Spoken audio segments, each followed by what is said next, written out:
Hey YouTube, it's Jay. I know it's been a little while since the last video. I had done a couple of videos on how to control contact, how to control the balls when you have to make contact with them. And I had realized that before I show you how to make contact and how to control them, I probably ought to talk about when to make contact and how to make that decision on making contact. Unfortunately, I was working in the yard, something bit me, my face swelled up like a pumpkin. I've been on antibiotics for a couple of weeks now. I finally got back to where I'm kind of presentable. So let's go ahead and talk about that today. Let's talk about making the decision on making contact, and let's talk about developing balls, what it means and how you do it. Okay, so to start with, developing a ball. You'll hear commentators talk about maybe he'll develop this or he'll need to develop that ball. What do they mean? Well, all development is moving one or more balls to a more advantageous position on the table. So let's take a really common situation. You'll see this one a lot. Okay, what if you have a situation like this, okay? Everything's pretty straightforward, except that 3 ball. It's frozen to the rail, it's overhanging the pocket, which means you can't shoot it this way, unless you also freeze the cue ball to the rail, and then you slow roll it down. And so if you shoot it the other way, you've got to draw back on this for the 9, and you've only got half a pocket here, okay? When the ball is frozen to the rail like that, this is a tiny pocket. You only have half the pocket. If it hits the rail at all and bounces off, you're probably going to miss. And that's even more likely if it's a diamond table because of the way the pockets are cut. So the choice that I see a lot of people make here is, I'm going to shoot the 1, I'm going to just stop the ball, I'm going to play the 2, and they're either going to go forward off the rail and up for the 3, or they're going to come 2 rails and around for the 3. And that's all fine, but that 3 ball shot has to be perfect. That's pretty risky, okay? Now, if I'm Eagle Eye Jason Shaw, then yeah, I will probably go around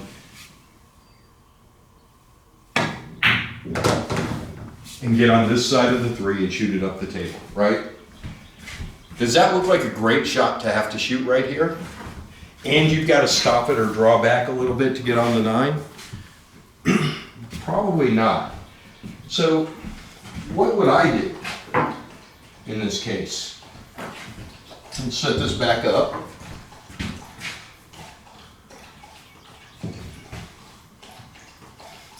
What would I do in this case? Well, I would do what's called developing the ball. What I'm going to do is I'm going to move the 3 into a more advantageous position. And by the way, this shot comes up all the time. So what I will do is I will play the 1 off the 3, kind of soft, just enough to kick the 3 off the rail and out to here. And then I've got a much better shot, right? I'm taking a ball and moving it to a more advantageous position. Okay? You see that? Now what do I have? That's a pretty easy out from there, isn't it? That's called developing a ball. I got a little straight on the 2, but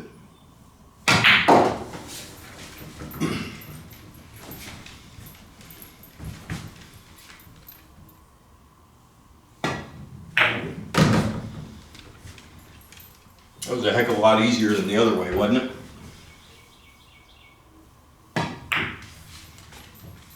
So the idea behind developing a ball is to move it to a more advantageous position. Or it could be to move it out of the way. Okay, so when I'm choosing, and you have ball in hand once again. So when I'm choosing to do this shot, I have to develop this, okay? The 3 ball is unmakeable where it's not unmakeable, you could bank it. But there's no straight in shot on the 3, and there's no easy route to the 2. Now, so sure, I could back the cue ball up a little bit, shoot the 1, come off the 2, and run into the 3-9. Okay? Something like this.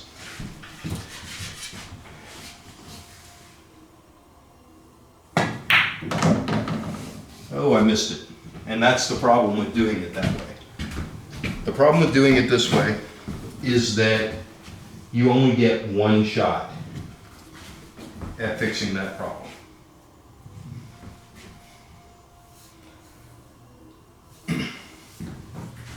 Okay, and it's a problem. This is a problem. It's a classic problem ball. You've got 2 balls, they're stuck together in a way that makes both of them unmakeable. Happens a lot. So what do you do with this? Okay? Well, rule number 1, deal with your problem balls as soon as possible. That's something you've heard me say about 1,000,000 times if you've watched a bunch of my videos. Always deal with your problem balls as early as possible.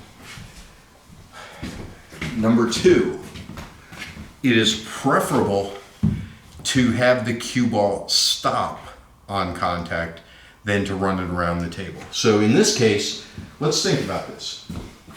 The tangent line from the 1 runs straight into the 9, okay? So when the cue ball hits the 9, it's going to lose all its energy and transfer it to the 9, and that energy is going to be split between the 9 and the 3. When you have 2 balls that are together like this, you always want to hit on the outside edges. You never want to hit these in here, okay? If you can avoid it, you do not want to hit between them, because between them will cause you problems. You run a very big risk of getting stuck against a ball. What happens if you run between them and you hit the 3 and the cue ball stops there?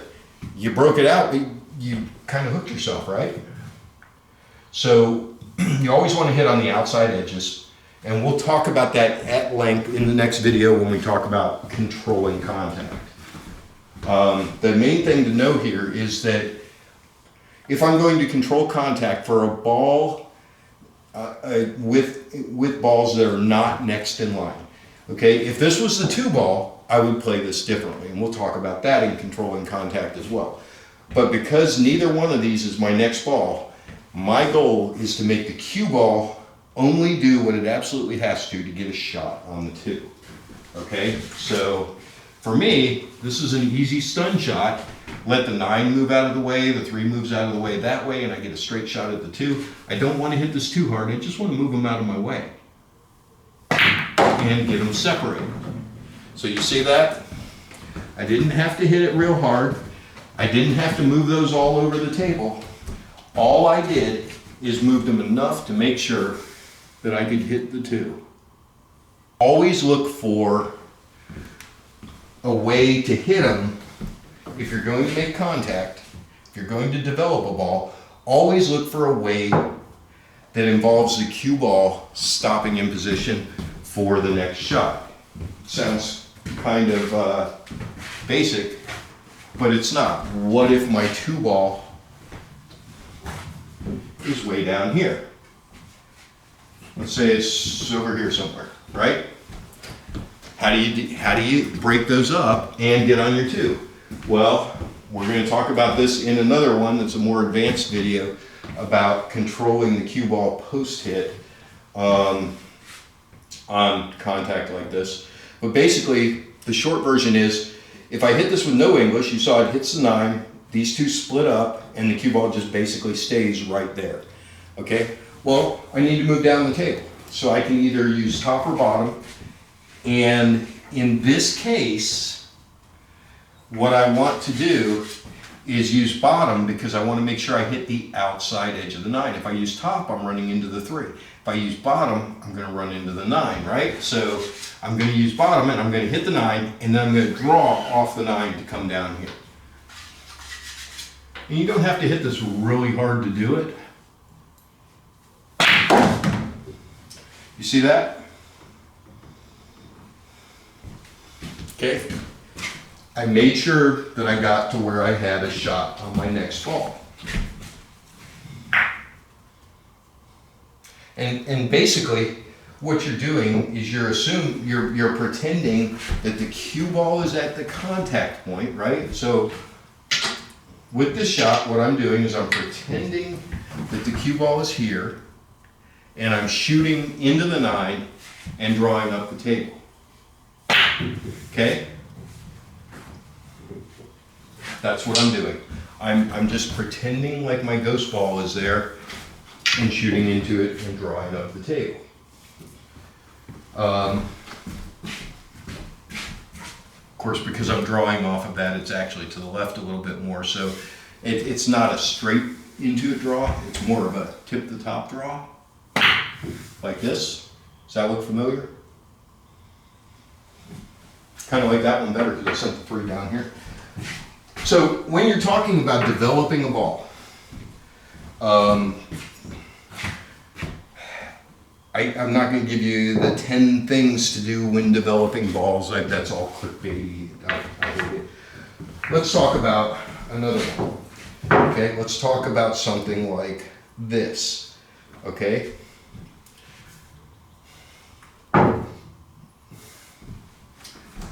There are 2 ways to deal with this situation. Again, we're going to just take ball in hand. You have to create the opportunity to deal with things like this. So you would have to leave the cue ball. So there are a couple of ways to deal with this. We can run into the 3, we can run into the 2. For me, I'm going to try to hit the 2 on the outside edge, which causes the 2 to bounce out this way, hopefully past the 3, and the cue ball is going to come out about the same and leave me with a shot on it.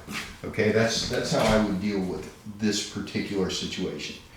There's just not a good way to get behind it to shoot it up table. It doesn't go this way. You've got to do something with it, okay?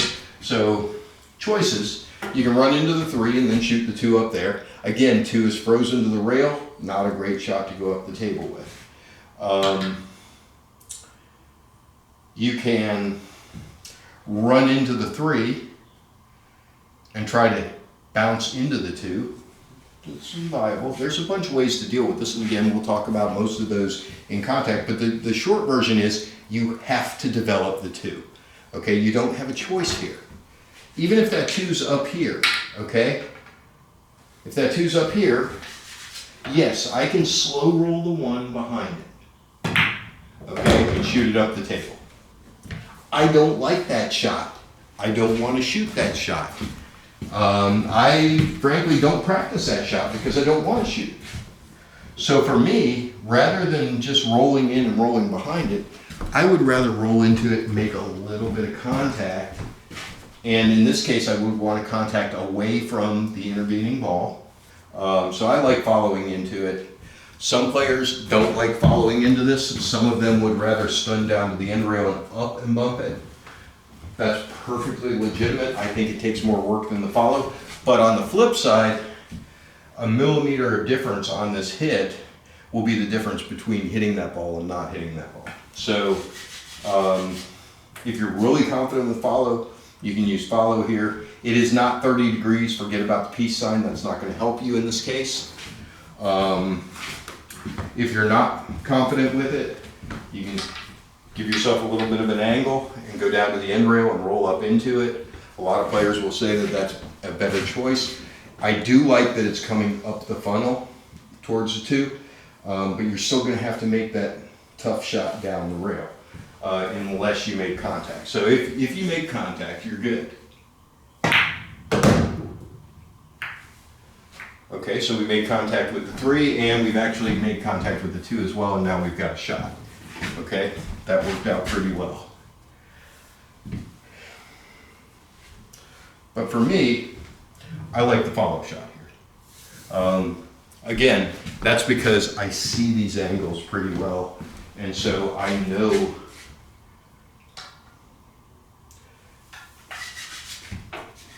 I know I can hit that ball. Okay, not the greatest. I got the double kiss. Again, a millimeter makes a huge difference. I got the double kiss, but I also got it off the rail, so now it's a fairly easy shot up the table. So you see, when you're looking at these problems, you have to look at them as a problem-solving exercise. I know that sounds stupid, but you have to think about, how do I fix this problem as quickly as possible? I don't want to wait until the end of the rack. So let's break up a rack or two. And let's look at the problems that show up. I'm going to use a wooden rack so I don't get the great break that I normally get with the Magic Rack. We're going to start with a wooden rack. By the way, wooden rack causes randomness in the rack. There will be gaps with a wooden rack. I don't care how tight you rack it, unless you banged them in with a template. So wooden racks tend to have problems more often than template racks. So anyhow, let's just break these up. We're going to take ball in hand after the break.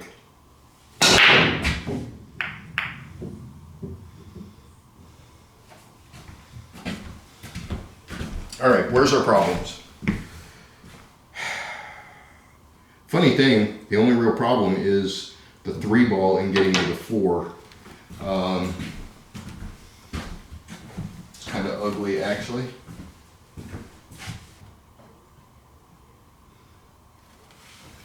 And I may break several times to get a problem to show up, but I want to show it to you from the break when one does.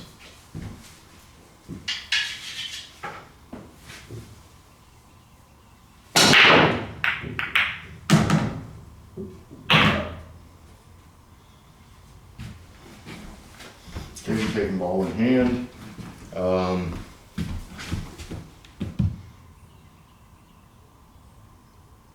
That's pretty straightforward. I think we'll re-break.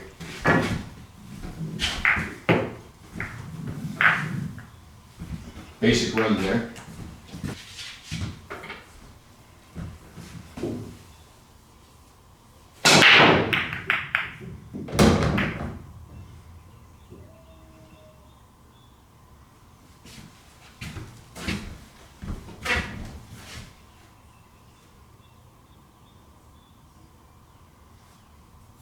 So we do have a problem here. It's the 7 ball.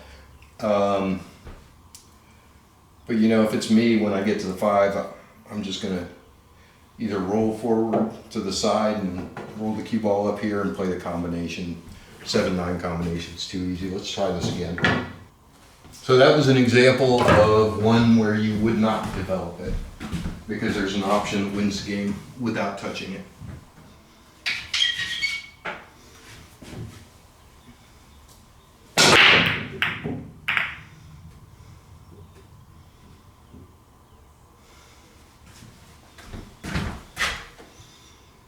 Okay, so here's one. The 5 is blocked by the 7.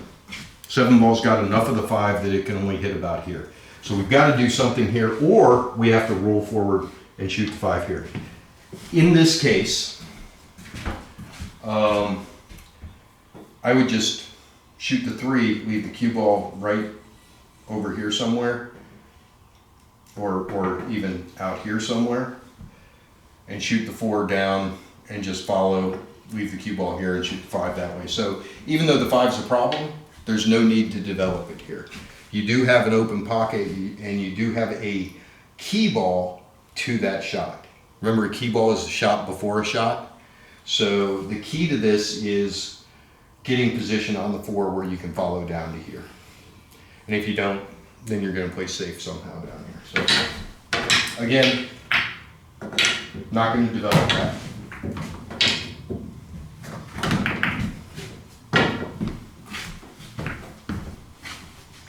Problem ball, but note, if you don't need to develop it, don't develop it. Just had the 4 ball not been sitting where it was, then we would have looked at how to develop that ball. We didn't need to, because the 4 ball gave a perfect key. It was basically a Mickey Mouse run to get to to get on the 4 ball. So no need to develop it. If you don't need to develop it, don't develop it. Now it's different from using a ball for contact to get position.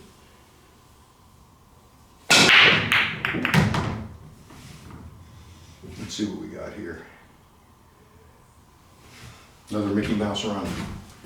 1 ball over for the 2, 2 out for the 3, 3 ball, 4 ball, come up here for the 5, stop it at 6 ball, just back it up 3 or 4 inches, 7 ball in the corner, roll down for the 9. Easy run. So you can see we're getting a couple of problem balls, but we're not getting ones that we need to develop. Okay, so let me show you why you don't normally break from the center of the table on 9 ball. You do on 8 ball, but not on 9 ball. The reason you don't break from the center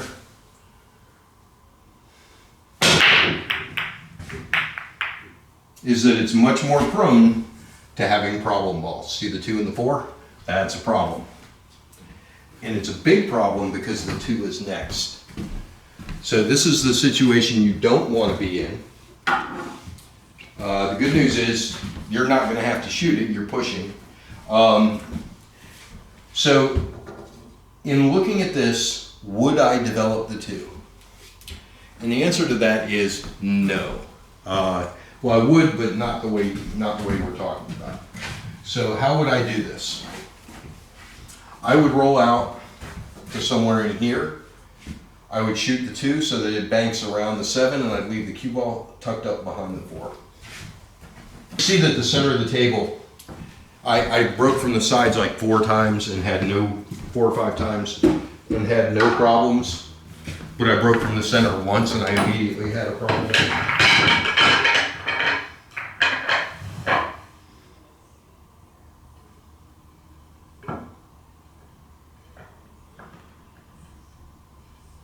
That's why you typically don't break from the center of the table.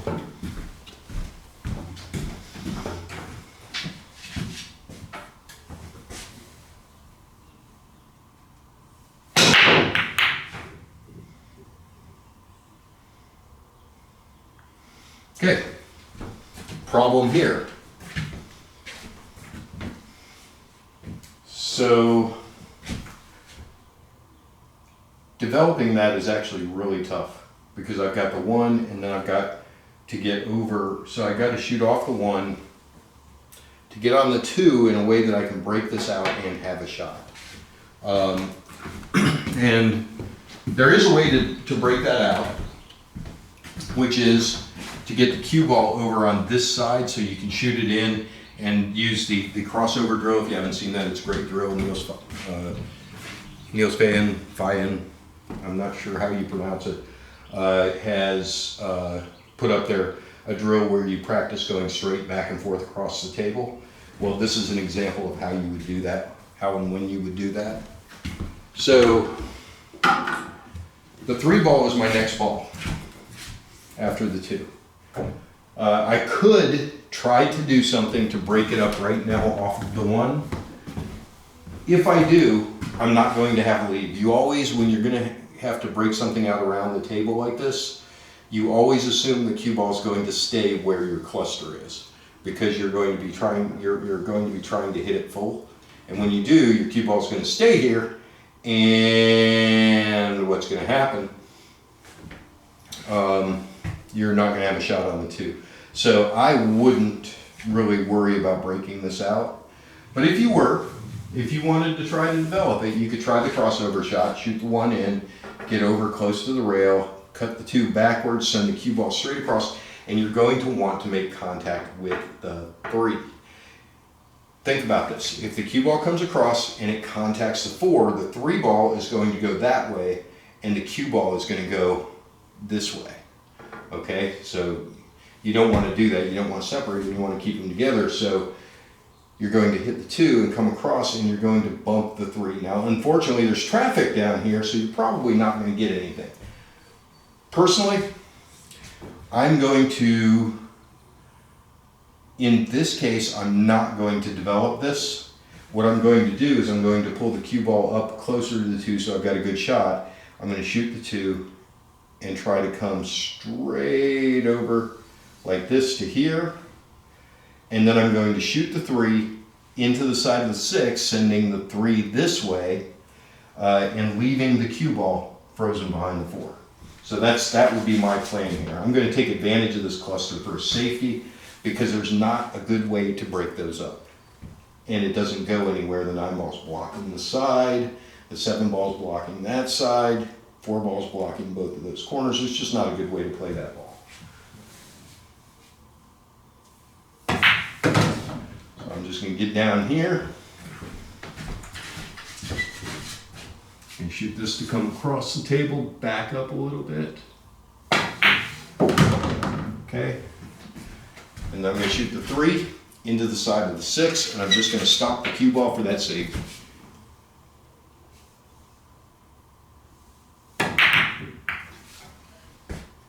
Perfectly good safety, made more mess. Not a good way to get to the 3. I'm blocking this angle to it, I'm blocking that angle to it. You might be able to spin and catch the side and send the 3 over here and the cue ball back somewhere behind the wall. It's going to take a lot of English to do that, almost a masse. That is a perfectly good way of developing this table. And that is developing the table, by the way. I developed the table by taking the breakout out, but you can see I've got a problem here still. Even if I have ball in hand, I'm probably playing another safety after this, sending the 3 down to this rail and putting the cue back over here behind the wall of balls somewhere. I could also roll it forward to this rail and roll the cue behind the 8, which is probably an even tighter safety. Let's just say they missed everything. Now I'm going to play this 3 to that rail and roll the cue right behind the 8. All day long. They're in trouble now. They're going to be on 2 fouls most likely. They just got to shoot at this to hit it. There's nothing else they can do. They're going to be on 2 fouls. Anyhow, so when we talk about developing the balls, we're not always talking about hitting them, but usually we are. When the situation comes up where you have the option of developing a ball, you need to look at the difficulty of the shot you would have to take if you didn't develop it and the difficulty of developing it. And when you do, that's how you make your decision. Remember, you don't always have to shoot things in. You can always play the safety route. It's perfectly fine. So with that, I'm going to let you go. We are going to have another video in about 3 or 4 days. I want to give people time to watch this one before I put the next one up. But I do already have it shot, and it's going to be on controlling the cue ball. So if you like what you saw, hit like, hit subscribe, ding the notification bell, and we'll see you next time.